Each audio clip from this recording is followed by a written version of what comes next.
မြန်မာနိုင်ငံမှာ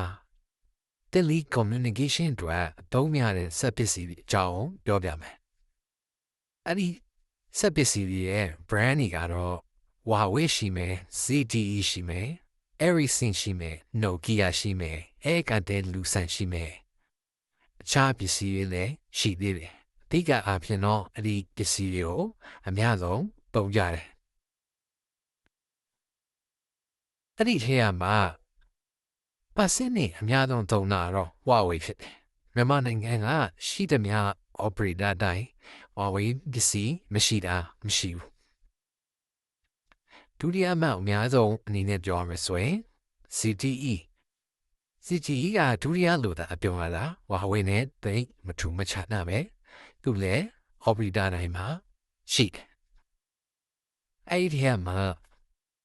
ကျန်တဲ့ခုကတော့ Ericsson နဲ့ Nokia ဖြစ်တယ်။သူတို့ကတော့ဗာစင်းနဲ့တိတ်ရှိပေမဲ့လို့သူတို့လည်းအဓိက Telenor တို့ Ooredoo တို့မှာတုံ့ပြန်ကြတယ်။အဲ့ကတည်းက Lucent လို့ခေါ်တဲ့ device တွေကတော့အများအပြား MPT မှာပဲရှိခဲ့တယ်။ Ooredoo မှာလည်းရှိတယ်။တချို့ network ဒီမှာသူတို့သုံးတယ်။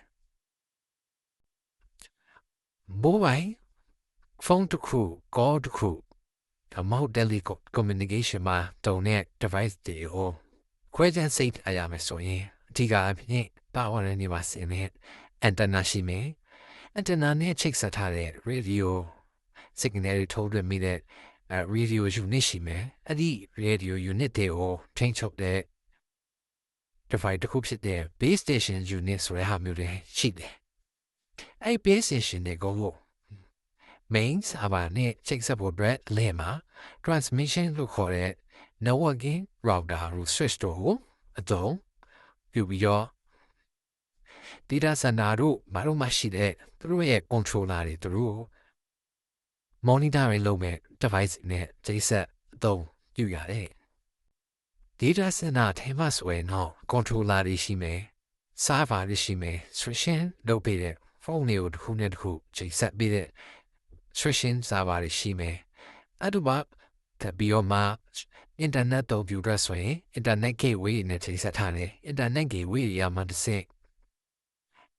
international internet သုံးတဲ့ line တွေနဲ့ ZMWI တို့ underground gateway တို့နဲ့ချိတ်ဆက်ပြီးတော့ internet တွေကိုချိတ်ဆက်တဲ့ server တွေနဲ့ဆက်လက်ပြီးတော့ချိတ်ဆက်ထားကြတယ်ခုလို့နားဆက်ပြီးတာကျေးဇူးတင်ပါတယ်နောက်ပိုင်းနေမှာနောက်ထပ်လိုအပ်တာတွေကိုဖြည့်စွာတင်ပြပေးပါမယ်ကျေးဇူးတင်ပါတယ်ဗျ